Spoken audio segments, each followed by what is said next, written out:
Hello, everyone, wherever or whenever you're watching this. I'm Martin Cross. This is Crossy's Corner, and I have the amazing Lola Anderson. And I say amazing because you are a newly crowned world champion, Lola. Yeah. Pretty cool. Yeah, I remember talking to you on the afternoon of that day where you won the medal, and thinking or asking maybe has it sunk in yet? Yeah. So what's the status of that realization now? Yeah, I think like on the day and even in the days after that hadn't really fully sort of like sunk in. And every now and then you think about it now and it's quite a big like process of emotions, I guess, to come to. We've spent all year training towards something that everyone always tries to win, but you accept that sometimes your best like isn't still going to be good enough for that. So to be honest, with the year that I've had in terms of injury and everything, I think there's still some sinking in to do, but I'm definitely like a lot like very overwhelmed and very proud. Oh, it's interesting. So what does, so we'll get into all of that stuff. Just to know, what does a world champion do with her all but brief time off in between seasons? So I've decided to take this break to sort of just go around and see my friends and family that I'm not going to be able to see probably for the rest of this year. As you say, we don't really have much time off, and I haven't seen people like my grandma and like my mum's side of the family in quite a long time, even though they don't live very far away. So I just really wanted to prioritize seeing them, and then again, like friends from university that they're always there. They're always first to message like after a race and say, "Oh my God, well done," or "Congrats," and all of this stuff. And I just wanted to make sure that I could actually show them how much I appreciate it. So instead of trying to sort of just rush off somewhere to like for the sake of having a holiday, I've wanted to go around like my old club, my friends, my family, and just say hi. Yeah, I heard you. We were talking just before, and you said you went back to Surbiton High School Boat Club. How was that visit? How were you received there? Um, so it's always nice to go back and see the girls. I do go back, try and go back at least like once a year.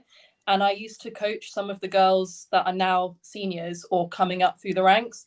Because about 2 years ago, well, maybe 3 years ago now, I was there as a part-time rowing coach whilst I was trying to get into Caversham. Mm-hmm.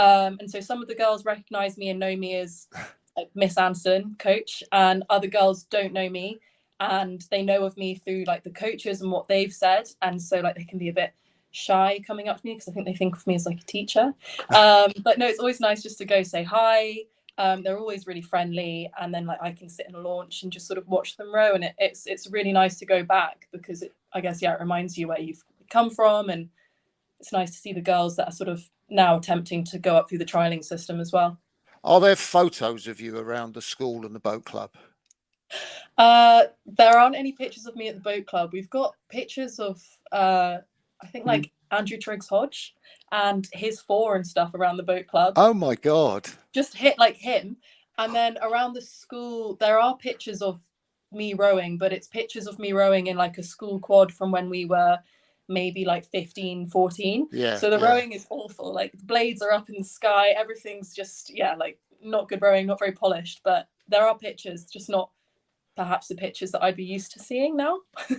And what's the reaction been like to your victory? And how surprised are you by it, or pleasantly surprised, or maybe disappointed? I don't know.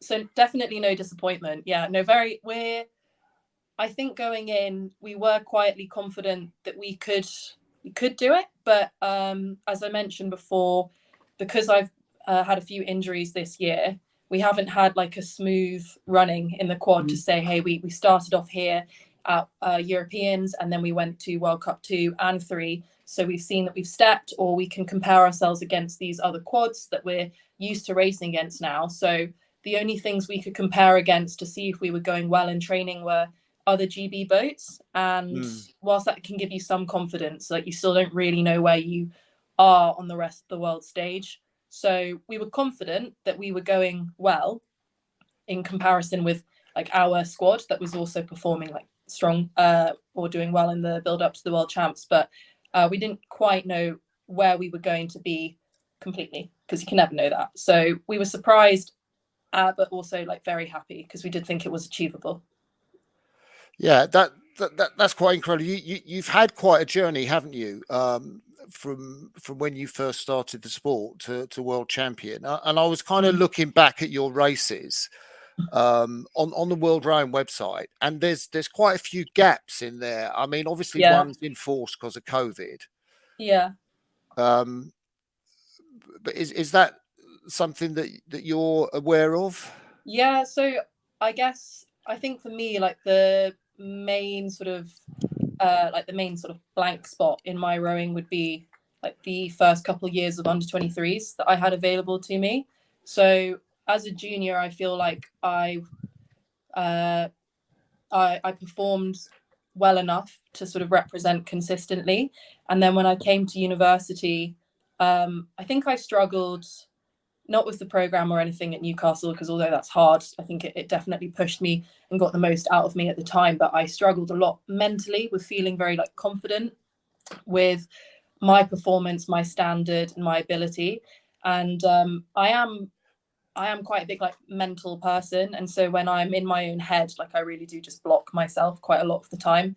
And so for the first like 2 years at Newcastle, when things were a little bit uncertain at home with things to do with like my dad's health, and then just feeling a little bit lost myself at uni, I think I really struggled to sort of back myself, even though my coaches around me were sort of, pushing me to believe in myself.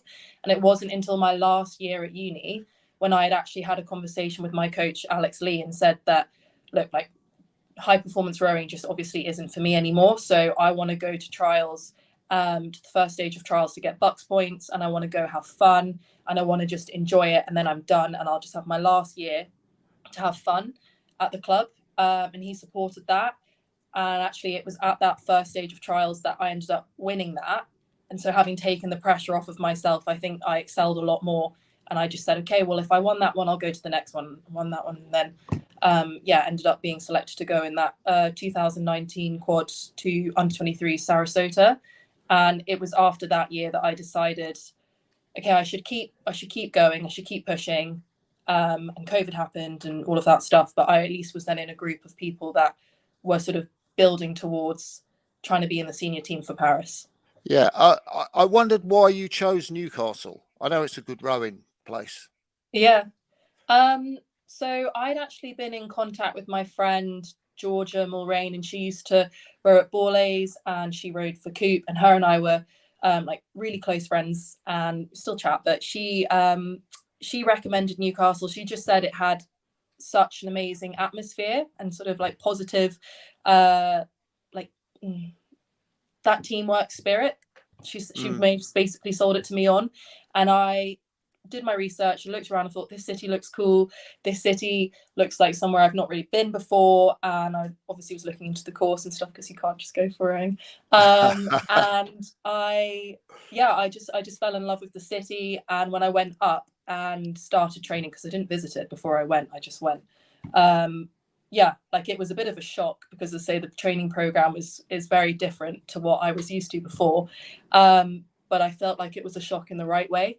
And I did just sort of get really caught up in that squad atmosphere, that Blue Star spirit, and I love it. Yeah. It'd be interesting. A lot of people from school now going up to university and probably joining boat clubs and things. I mean, you talked about the shock of the training. I mean, what was the shock? What did it consist of for you, and why was it so different? So previously, when I was at Surbiton, my rowing coach had been Bill Lucas, and he had just left from London 2012 in the men's heavyweight double. And when he was at Surbiton, he had set out like a very GB rowing UT2 based training program with intensity and stuff sparked through it. But the general miles and everything was very much a lot more UT2 and just a bit like gentler on the body, basically.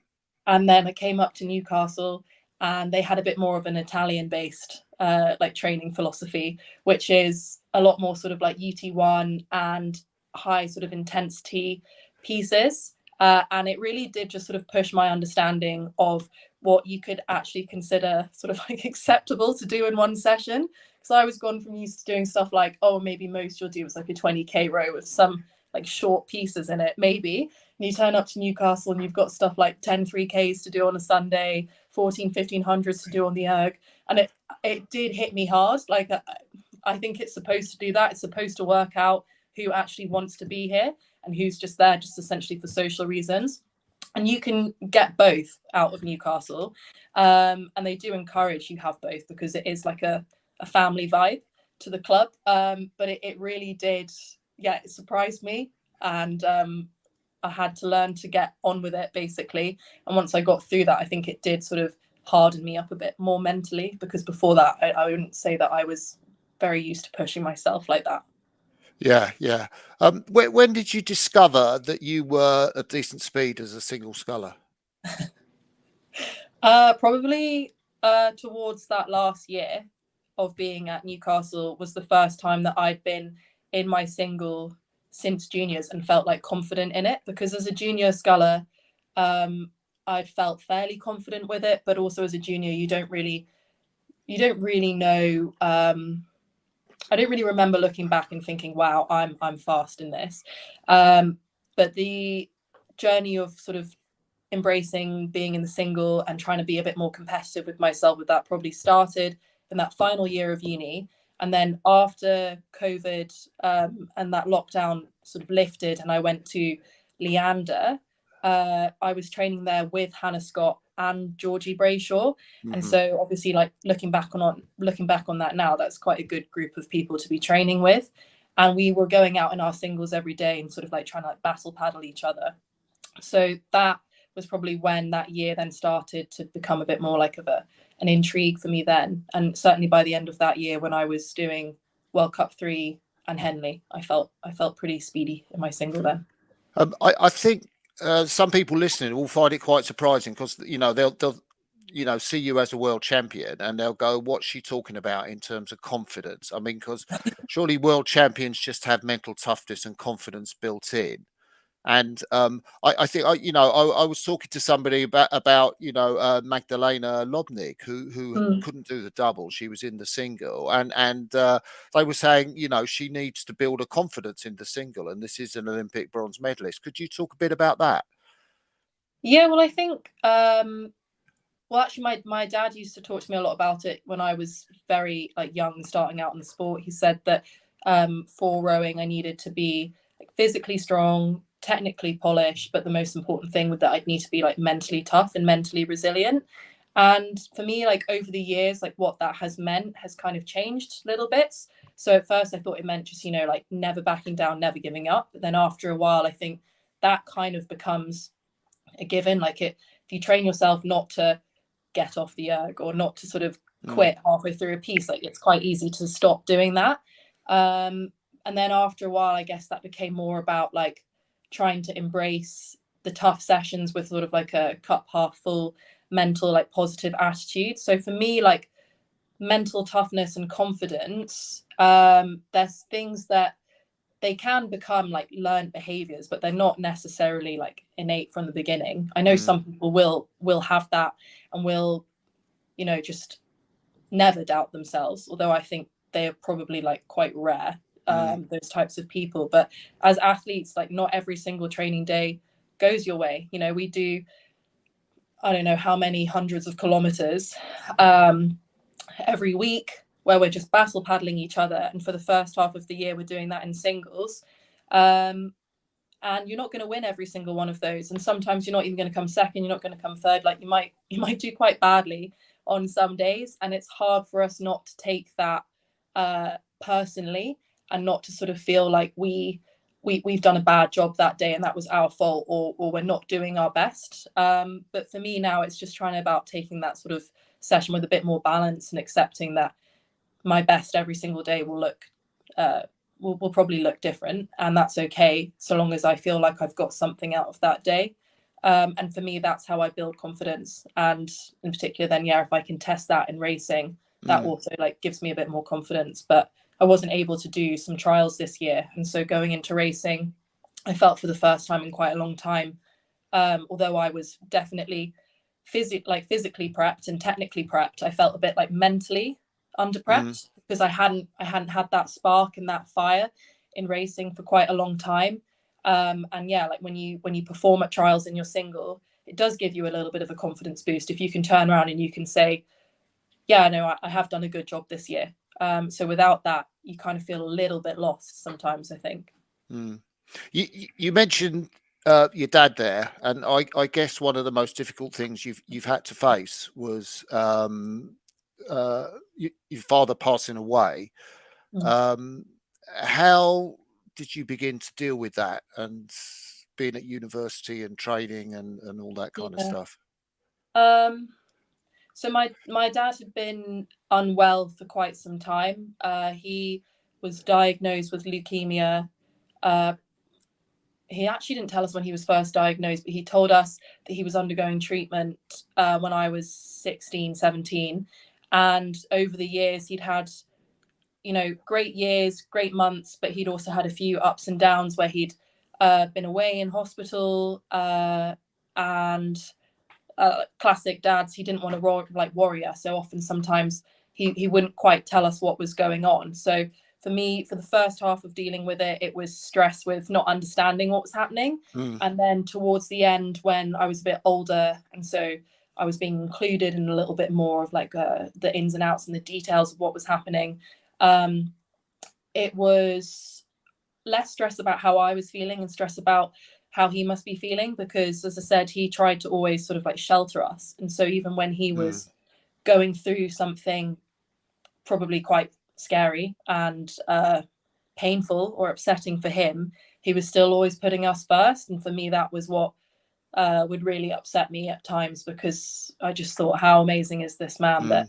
he's still, being so selfless in a time where he has every right to be as selfish as he wants. So when it looked like it was going downhill, I had quite a few years to mentally sort of wrap my head around the fact that he wasn't going to be there for quite some time. But again, on the like cup half full side of thing, because that was very much his mentality, he said that we should be grateful for that, because we could spend that time talking to each other and telling each other like everything that we would want to say, and we wouldn't have to regret like not telling everybody like how we feel. So that was helpful. And as I said, he was a very big influence in my rowing when I was starting out. And he had a little surprise for me when I was visiting him in hospital one day, and he said that he kept something in his safety deposit box that he wanted me to go get. And so I brought him back like all his stuff, and he handed me like this piece of paper that had this horrible like bright pink highlighter writing all over it. And I thought, oh my God, what's this? And he said that he was saving it to give to me either if I ever made it or like for my wedding or something one day. Yeah. I had watched the London 2012 Olympics, and I was like waiting to go to one of my first ever rowing sessions. And I'd obviously been like struck by quite an intense wave of like inspiration. And so I went upstairs to my diary, got this stupid pink highlighter out, which has ruined it. Otherwise I'd be quite proud of it, and I'd probably like put it on display, but the highlighter is just not quite the aesthetic for sharing. And I had written in it, it said, my name is Lola Anderson. Like I'm 13 years old, and I've decided it's my biggest dream in life to go to the Olympics to represent Team GB for rowing, and I'd like to get a gold medal. And that was it. I just left that. Wow. And then I ripped it out of my diary, out of like embarrassment and cringe, probably like a couple of years later, and thrown it in the bin. Yeah. And my dad had seen it, took it out, and he thought, you know what, I'm going to keep this because it might mean something one day. And he kept it, and he put it aside to give to me. So when my dad had just passed away, I was hit by like quite a lot of emotions. And at first, I guess I felt just extremely numb. But I just threw myself back into my training, because I've mentioned it a few times like to other people, but for me, rowing is where I feel perhaps like the most close to him and the most connection to him still. So rowing was a sort of therapy for me in that way. Sorry, that was a really long-winded way of answering the question. Yeah, and I know that you dedicated your win of the single sculls at Henley to your dad. Yeah.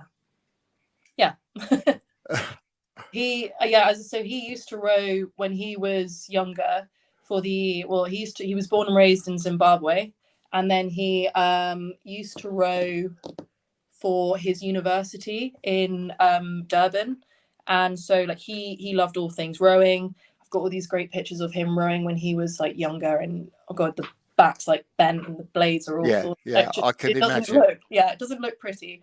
But yeah, so I've got all these great pics of him doing all that. And so he loved Henley, because also my eldest sister Amber, she used to row, and so she'd been on the rowing scene for a while. Amber at Hollis. Amber. Yeah, Amber Anderson. She's your sister. Oh wow. Yeah, that's crazy. Yeah. I didn't realize that. Well, yeah, no, I am for the first maybe like 10 years of my, well, not 10 years, 5 years of my rowing, every time I mentioned that, somebody would say, oh, you're Amber's little sister. I can't believe that. So yeah, no, I'm Amber's little sister. But yeah, so my dad was quite familiar with Henley, and he used to just talk about it, saying, you know, like, this is a very prestigious event. Like, it's only the top and the best of the best, like, win here. Like, he was very much in awe of the event. He loved it. Yeah. So I knew when I was racing the single, it was something that he would have, you know, like, loved to see. That year, I also, just before, I just raced at World Cup 3 in my single, and that was also like quite emotional, because that was my first senior team selection and in a single. So I thought he would have, well, for want of better words, he would have died. He would have been like, wow, this is amazing. So he would have loved to see like all of those races. But I know for Henley, like especially, he would have just been bawling his eyes out. So I wanted to dedicate that to him, because it just felt right. Yeah. How did you get that selection for that World Cup 3? Because I remember the race. I remember doing commentary on it, and it was Dimchenko and a Dutch sculler, I think. Yeah. And then you. So a bunch of us were sort of sent to that third World Cup as like a development group for the senior squads coming in. And so like a bunch of those people are also now in the team, pretty much everyone, I think. And so it was just supposed to be like that first sort of step up into senior level. And I went in with very low expectations, because I thought, you know, it's a senior event. It's my first time racing the single anywhere in years. So just take it one race at a time and see how it goes. And Shep was my coach actually at that point in time. So I was well looked after. Yeah, Shep was came out with us, and he was looking after a couple of boats directly, and we had a whole bunch of Leander and Brooks coaches out with us as well. So each boat had like supervision in that sense, and Shep was very good at just sort of keeping me calm and keeping me sort of realistic and helping me like adapt through each race, because I kept kind of going out really hard and being like very intense, because I was probably like really wound up on adrenaline, and then I would kind of blow in the last 500 meters. So for the first 2 races, it was just about him trying to coax me out of that. But yeah, no, I had a lot of fun at that regatta. It was a lot of fun. Yeah, and to get a World Cup medal, I think when you were that young, I kind of wondered about the whole Paris 2024 development squad. And I thought, I wonder how many of those athletes are actually going to come through. Yeah. And you know, being reminded of you saying that almost everyone's in the team now. I mean, it seems like, you know, quite a prophetic sort of decision to create that squad. Yeah, and I think that was actually mostly down to Shep again, because obviously Shep is in charge of looking after, or has been in charge of looking after, the development from under 23s to seniors. And with COVID basically stopping everybody from normal training for a year and not having like access to club trainings and groups, he wanted to make sure that there was still that like mental appreciation and focus for what the goal was going forwards.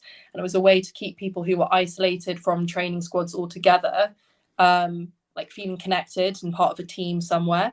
So we would have like Zoom meetings, and there were like remote circuit courses that you could go to around like the Molesey area where everyone would just meet up on a field and just do some circuits, and Jet would be standing like 2 meters distance, like shouting at everybody.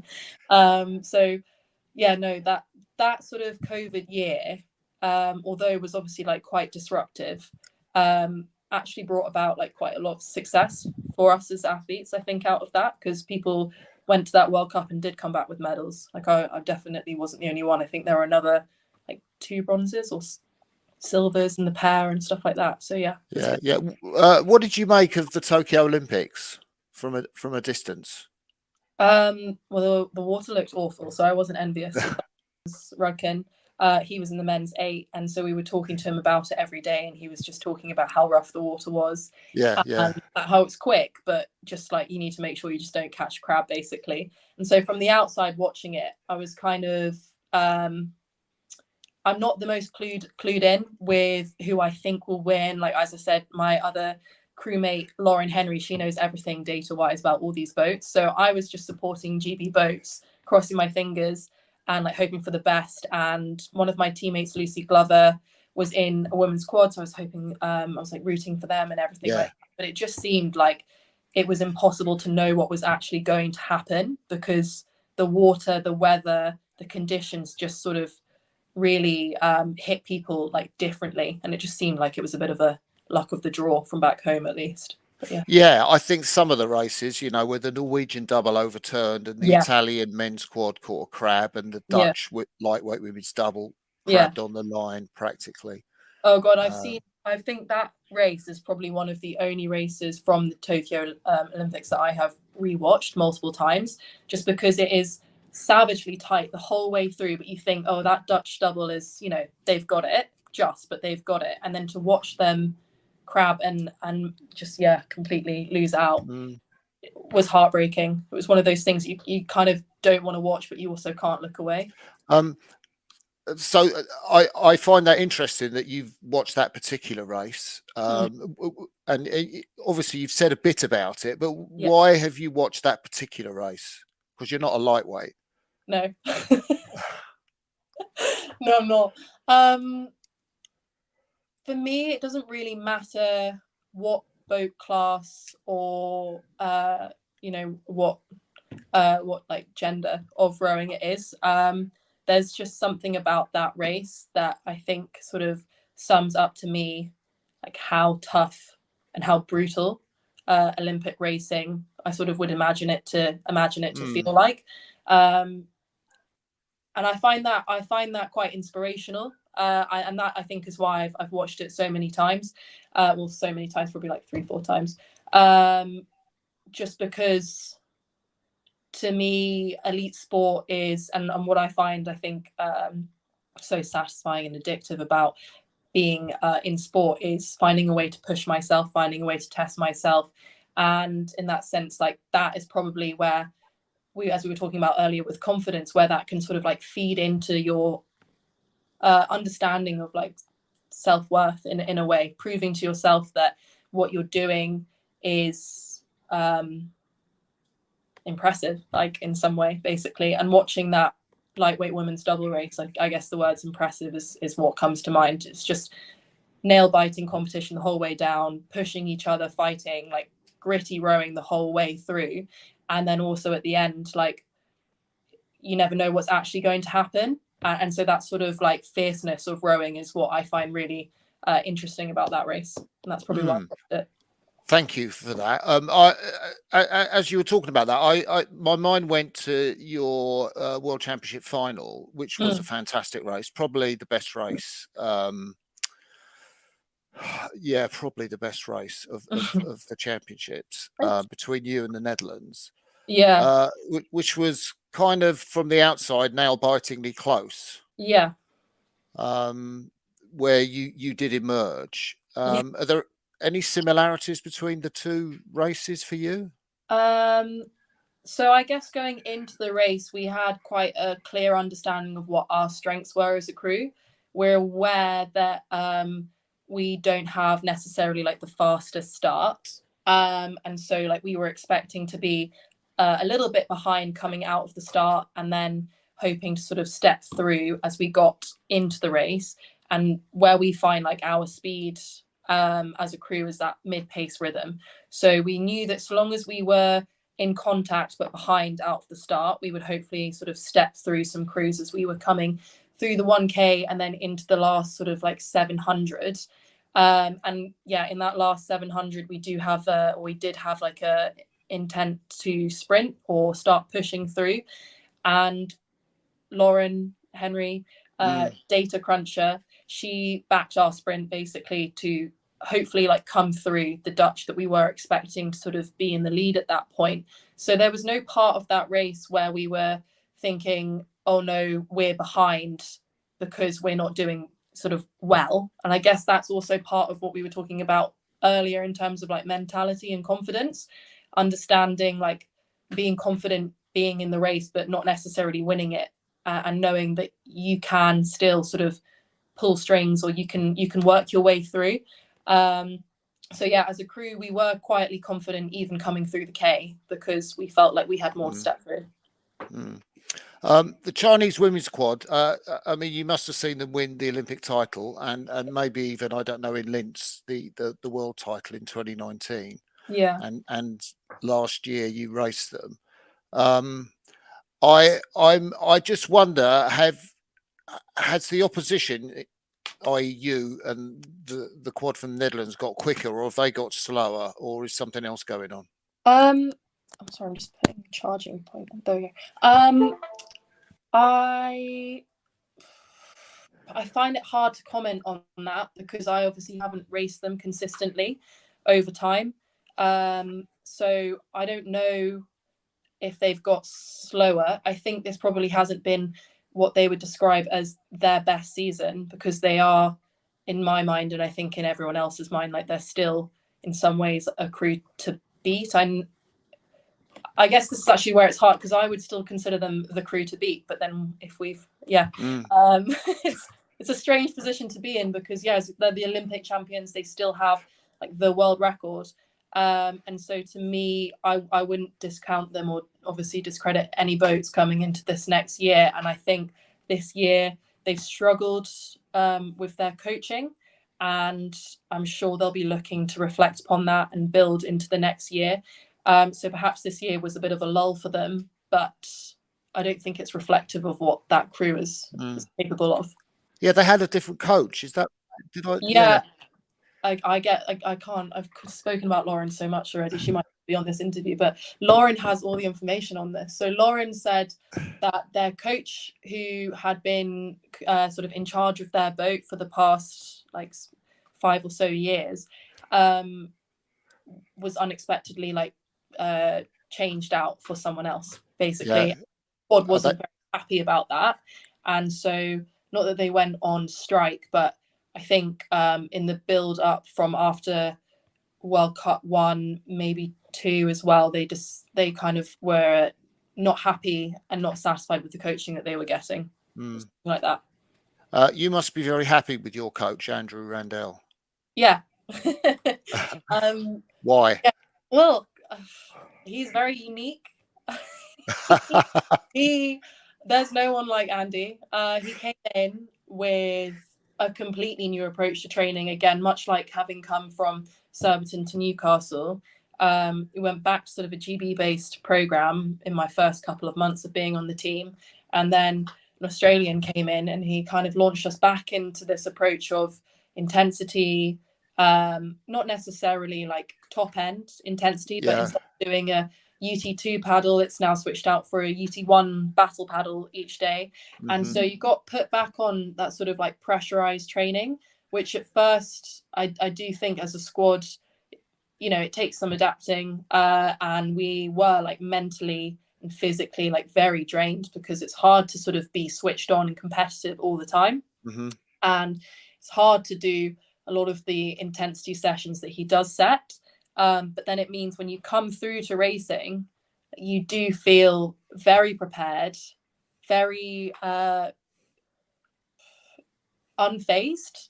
I guess previous to Andy's program, I'd think of a 2K and think, oh my God, that's going to be really hard. That's going to be really sore. And that's really going to hit us where it hurts. But now it's got nothing to do with that, and it's got everything to think about now. Like, well, I hope I'm rowing technically well, because the sort of physiological side of the 2K is nothing now, basically, in comparison to what we do. So I do think that approach that Andy's brought in with him has been like really valuable.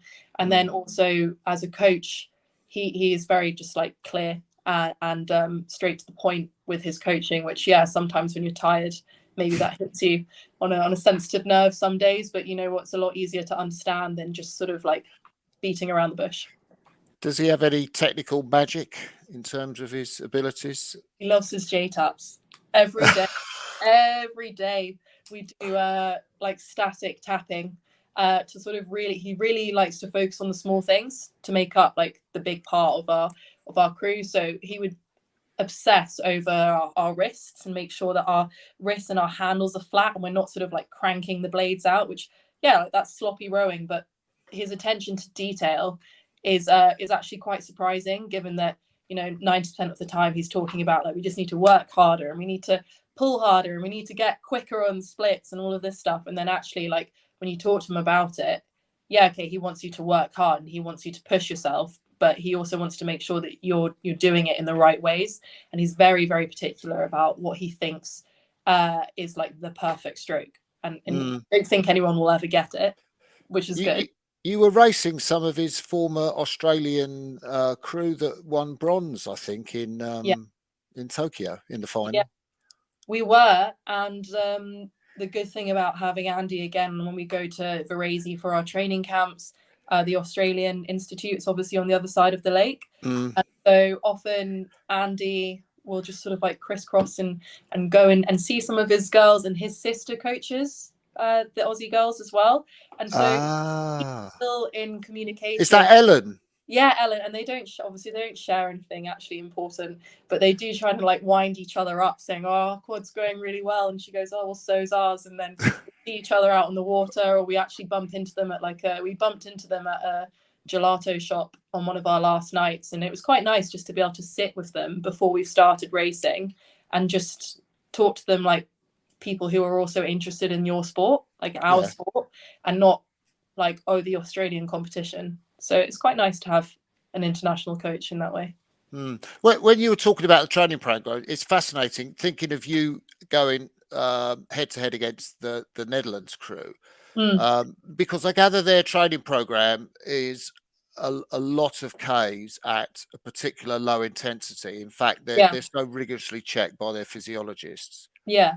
I gather the women's 4 did on the day they arrived at the course, they did 36K.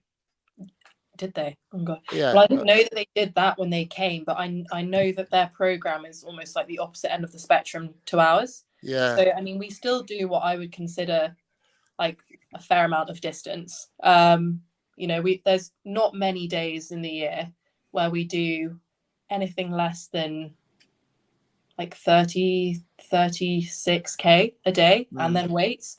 But the Dutch, you're right, like they'll do like 36K in one session and just go for hours basically. And I can't imagine doing anything like that because I've just never done anything like that in rowing. But yeah, they go for really, really long miles and really low intensity, but we go for what I still feel like is long miles, but nothing in comparison to them. So short miles, but like hard. Yeah. It's really, really interesting. We talked just before about your crew and the personalities. I saw that little BBC interview that it was Kat, I think, who did it. But maybe you've said a bit about Lauren, which is interesting. But maybe you can fill us in a little bit more on Lauren and the personalities of Hannah and Georgie. Yeah. And put yourself in there as well. God, it's hard to do yourself. So Lauren, Lauren is like obviously new to the team, and we joke about her being sort of like the baby of the boat, but she's not a baby. Like she's grown up. She's got so much experience of racing in single behind her, and this was a very new season to her being in a team and like a crew boat atmosphere. but I think it is safe to say that she did really enjoy it. And so I think she's described us as like big sisters quite a few times before. And yeah, like Lauren, she loves datas. She loves to sort of like analyze internally, and then she's very quick and very like eager to share all of her excitement with the crew because she is like quite bubbly.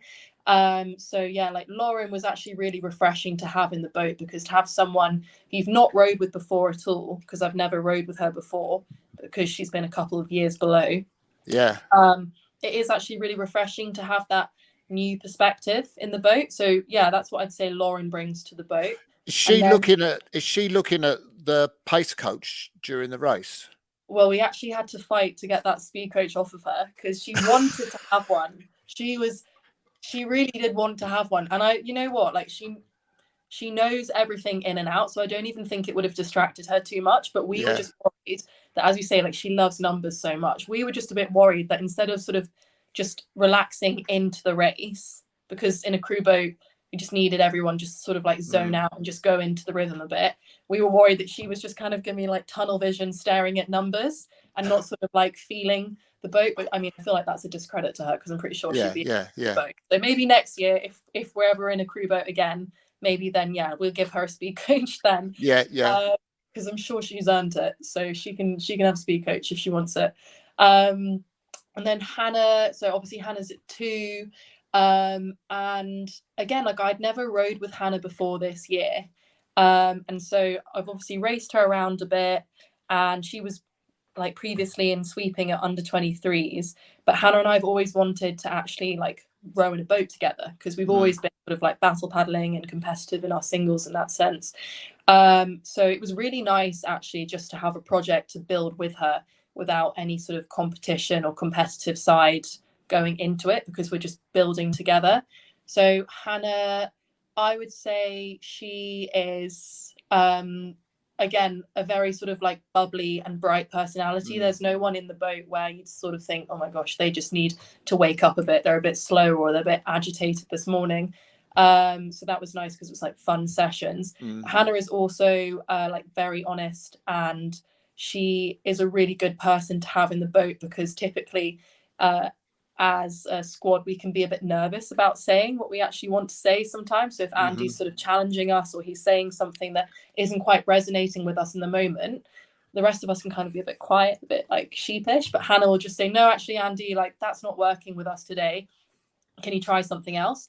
And she is just really like, in that sense, never in a disrespectful way, I just want to clarify, she's just very good at just cutting through the white noise and any sort of like disruptions around, and just saying what is exactly on her mind. So you know that whatever Hannah is saying is a very honest reflection of what she's feeling internally. So at first that might take people aback a bit, because they think, oh gosh, like I hope I haven't, you know, offended her or stepped on her toes or anything like that. But for Hannah, she's completely chilled out. She's laid back, she's relaxed, but she's also just, you know, confident in herself, and enough so just to say what's on her mind. So I really respect Hannah for that, because we don't have enough of that in our boat otherwise. And then I'll skip myself because I'll come back to it. But Georgie is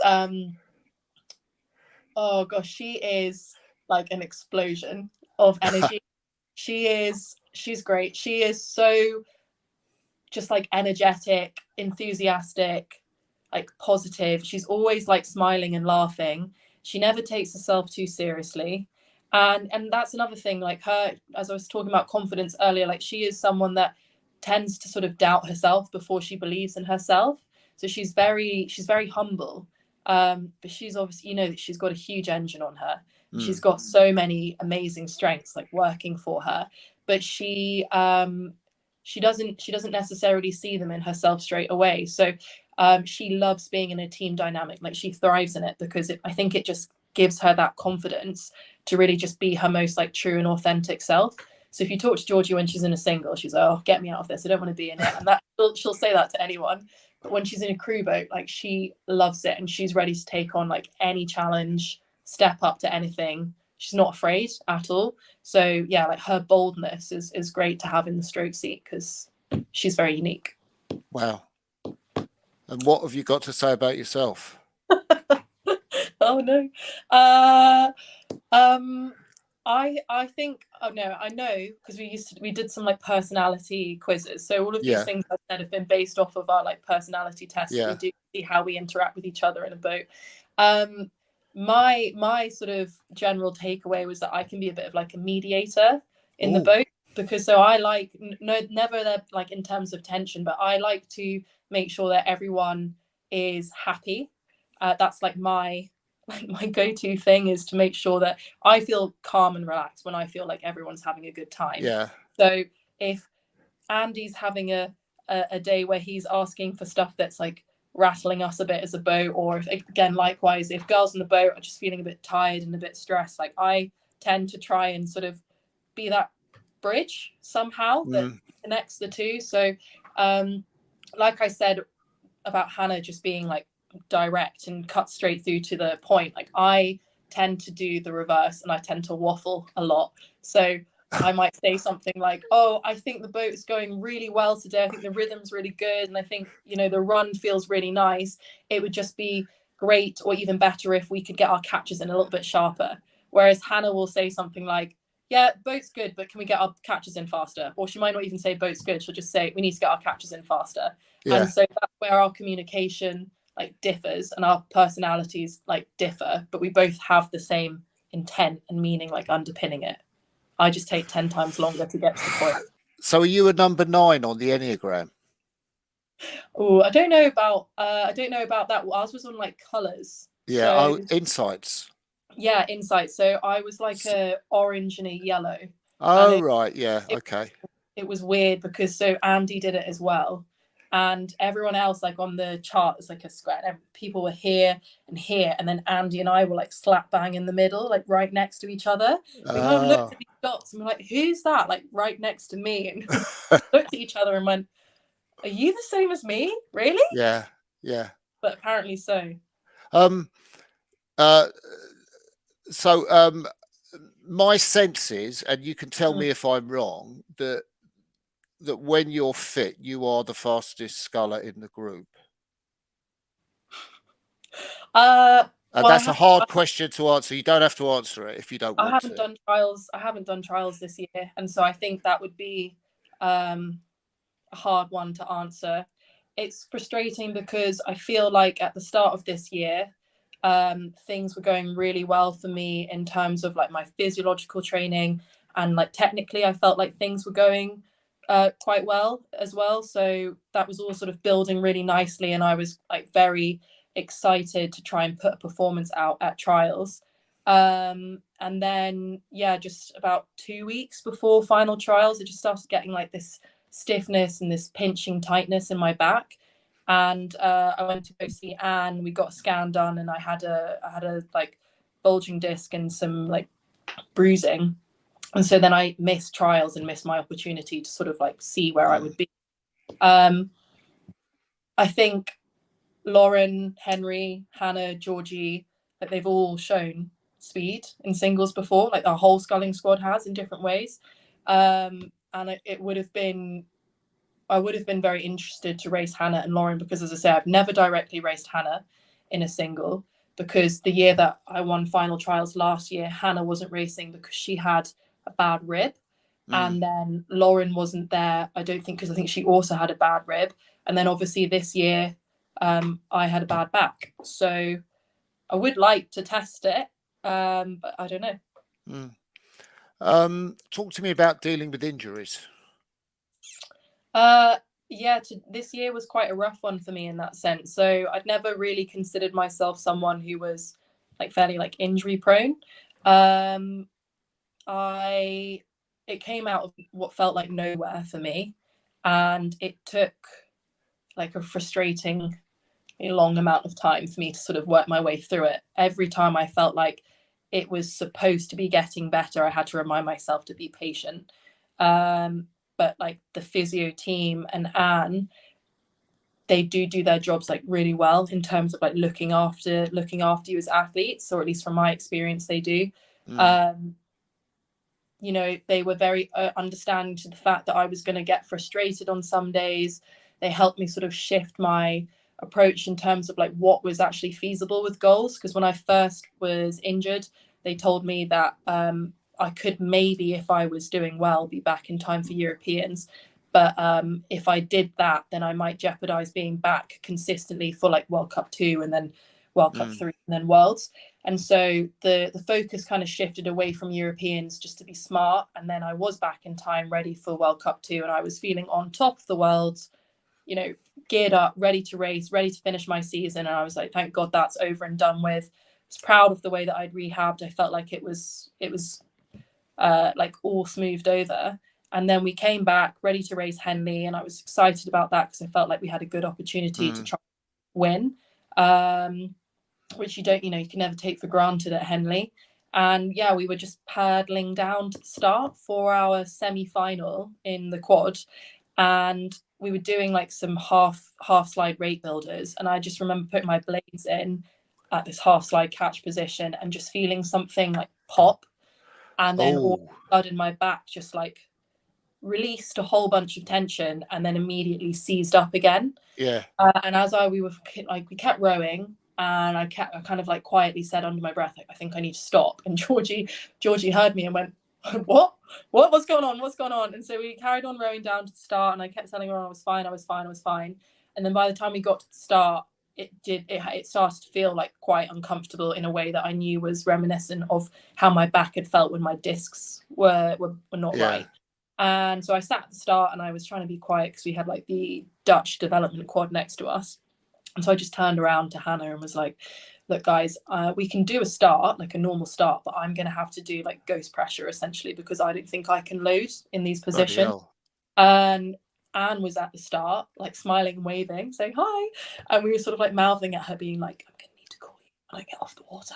And like, it was mildly uncomfortable, but nothing like crazy. And then when I got out the boat at the end of the race, I couldn't bend over. I couldn't like move like 5 degrees through my hips or anything.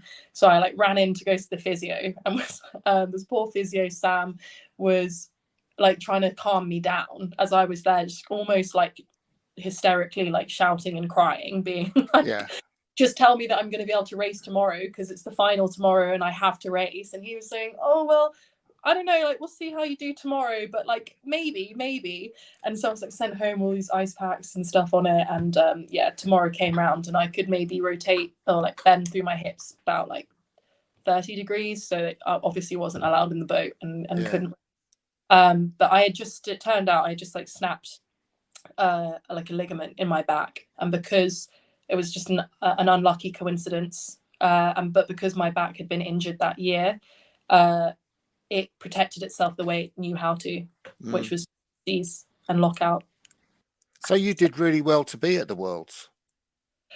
Yeah, so I after that I went in for, we sort of tried to let it settle for 2 weeks, and if it hadn't completely gone back to normal at that point, then they decided they were going to take like medical action. And that was when I went back in for another like epidural, where they just sort of inject you with some anti-inflammatories, and that then did start to calm things down. And then I was able to build up slowly. And by the time that we were on like this first week of our training camp, I was then starting to do like a normal training program. So I was rehabbing into like probably about the first 2 weeks of our training camp, while still having been selected in the boat. So it was quite a stressful position to be in, because obviously I wanted that seat, but I did feel quite guilty and quite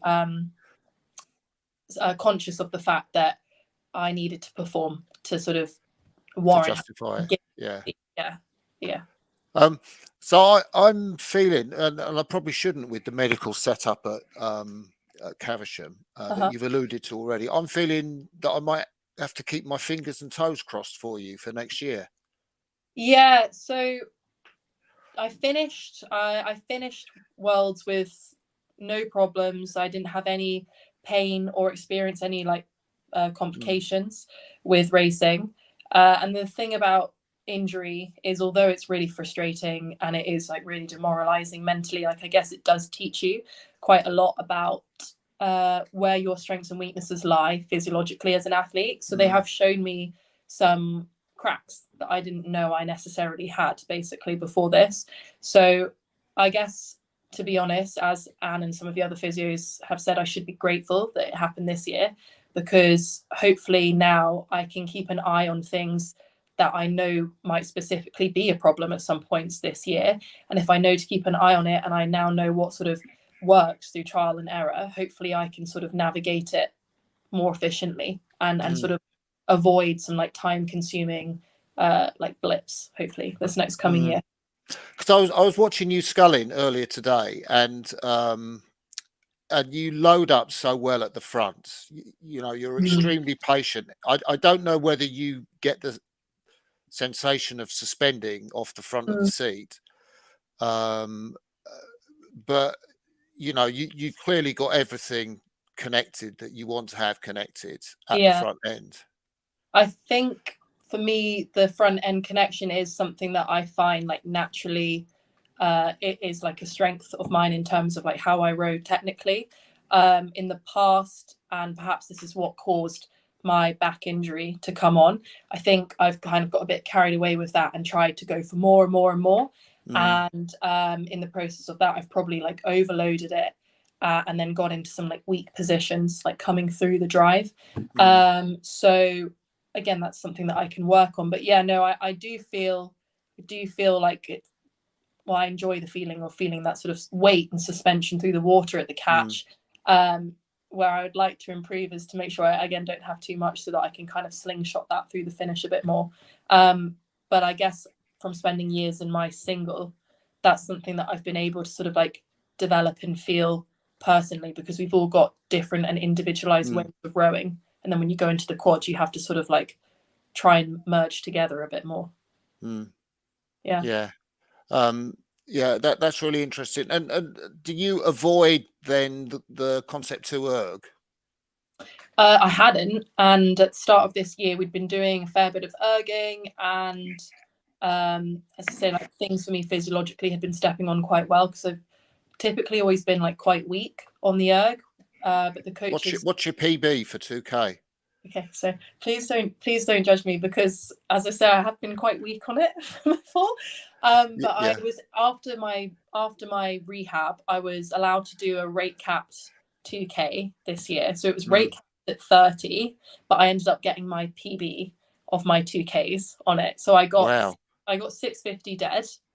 So congratulations. And go, thank you. But hopefully if I can take the rate up this next year, then I'm hoping to knock off a couple more seconds, get a little bit closer to my teammates. Well, not just George, because George is like 634, 636 or something. So wow. That. I mean, that obviously speaks to, you know, your technique and fluidity and the way you open out through the stroke. Well, I think my ergo has been something that has actually confused coaches a little bit before, because as I say, I was showing that I was quick enough to be in contention with girls that were physiologically like obviously a lot stronger than me when I was racing on the water. So then they were trying to work out like where it was going wrong, because I wasn't lifting like tiny amounts in the gym, and I wasn't physiologically unfit. So like where was it going wrong? And I think it was just kind of like a technical thing, perhaps with like we were talking about, trying to get that feeling of suspension. And I was looking through some videos with Hannah the other day. We were laughing so much because Lauren Fisher had sent me this video of me erging when I first came to Caversham, and it's probably one of the most embarrassing and humbling videos I think I've ever seen of me rowing, like ever. Arms are bent like straight away at the catch, finish like legs aren't pressed down, like knees are up, like there is no part of the stroke where the chain looks connected to anything. And I think I was just desperate to try and feel like suspension and connection and like how it feels in my boat, but was just so far off. It was really embarrassing. We talked a little bit about that race at Henley, the singles race, which I can't imagine how it is for, you know, an elite athlete to win the open singles at Henley. It's the Princess Grace, isn't it? And I'm really really fascinated that you've never watched that race. I knew it was close. That whole race to me is honestly, like, I can't help but laugh when I think about that race. It's just such a bizarre. It was such a bizarre experience. I remember talking, like, when we crossed the line, I had like one of my eyes closed, and I always close one eye when I'm in pain. That makes me look like there's something seriously wrong with me. But also, I wear contact lenses, and for some reason, I think I probably just caffeined up a ridiculous amount because I was kind of still new to the concept of using caffeine. And I think I'd used like a ridiculous amount of caffeine, and one of my contact lenses just like fell out of my eye, which has never happened before. And so I crossed the line and I had my eye closed like this, and the med staff were trying to like pull me in to try and like get me to come see them because they thought this girl's obviously got something seriously wrong. I was talking to the people afterwards, like the interviewers, and they loved the fact that my contact lens had fallen out. They were saying it was really interesting, like, how did you steer? And I was like, oh, that's like kind of you to say, but it is like a straight line course, so steering isn't that hard. But yeah, no, that race for me, like, I knew to be wary of Lauren because you obviously watch who's coming through the regatta, and I felt confident, but I felt like it was going to be tight. But I just was not expecting her sprint finish because I had a fairly comfortable lead, like coming into maybe like the last like 200, 300 meters. And then she just started like absolutely like whipping it up in the rate and just taking chunks. And I was sat there like, oh, the finish will come soon. She won't get me. Like, it's fine. And then it wasn't until like the last 50 meters I thought, oh my God, you're gonna lose this in literally the last 50 meters. Like, whip it up, go, go, go. So for me, like, that whole race is just like, it's just a very bizarre and like quite comical thing for me to like think back on. And I think I'll be annoyed at myself if I watch it back and see how like lazy I was in the last 200 meters in comparison to Lauren. So I haven't watched it. Yeah, it's really tough at Henley. I think particularly when you've got, a good clear water lead over somebody in a small boat. And it's like, what's your motivation to sprint and go up through the gears? I think I had the travelator as well. Like, I think I had the inside. So I had like the good water, and she was still like taking chunks out of me. And I was just sat there like, it'll be fine. Yeah. Oh, God. Yeah. You're a Leander Club horsewoman. How's that worked out for you? Oh, I've loved it. So before being at Leander, I was at Molesey briefly, and before that, obviously Newcastle and Surbiton. But like Leander has got that sort of like prestige as clubs go, that you kind of look to it and you think, how many amazing rowers have come through here. I'm like grateful that I have been at all these different clubs along the way, because I feel like each club has sort of encapsulated like something slightly different. But when I came to Leander, specifically, like then when lockdown happened again, the way that club like looked after us as athletes was just, like amazing. Like the resources they had, like the experience that the coaches had, and like the connections and just like the conversations that they can get you with like athletes like Debbie Flood or like Vicky Thornley, like people like that just like coming in and out of the club every now and then, like that's really special. And so no, going to Leander, I think, was probably one of the best decisions I made in terms of like my development as an athlete, because it was really quite a crucial step, I think, for me coming in to then race like World Cup and then like racing Henley as part of Leander was special. Yeah. Have you ever had a dream about the Paris Olympics? I've not had a dream when I haven't dreamt of it when I'm sleeping. I think for me, and quite a lot of the people at Caversham who are Olympic hopefuls and haven't been to the Olympics yet, they're quite nervous to talk about sort of like the selection and anything. That's fair Olympics, enough. kind of like a superstitious jinxing thing. And as you said, like for me as well, in terms of injury, like there are quite a few ways where I could potentially like not be around or not be selected, just not being good enough, not do trials, like all of these things. So I'll take it one step at a time before I allow myself to have any dreams. I like that answer. So we've been talking for a while, over an hour now. I just wonder if there's anything that that we haven't touched on that you're surprised we haven't covered, or no, I feel like This is the most I've spoken about rowing in a while, so I like that. Yeah. Oh, that's good. So I've only got one more question. What's it like living with James Rudkin? I bet he's watching this and he's gonna be like, don't help me. He's really messy. No, I'm joking. So he loves rowing, and like obviously we all do, but he can talk about rowing for hours. There isn't like a Henley race that he hasn't watched, and I think we are quite like different in that sense, because as I say, like I like to kind of just sort of like be in my rowing, and then if I watch other stuff, it's like it's like a big event basically. He's a very like, he's such a generous housemate. He's kind, he's thoughtful, he loves to chat endlessly about rowing, and actually it's really nice to have him around, because when we go to then Caversham together as well, stuff like that, like he helped me feel confident and comfortable like coming into the team, because he's been there, done that, and he can kind of like help you in your journey in that sense. So I think I'm really lucky to live with him, and also he's ex-Newcastle alumni, so that's another big bonus. Yeah. Fantastic. Lola Anderson, you've been an absolute star. We'll end the live part of the interview now, but thank you so much for chatting. It's been absolutely fascinating, and you've shared so much as well. Thank you. Hopefully not too much.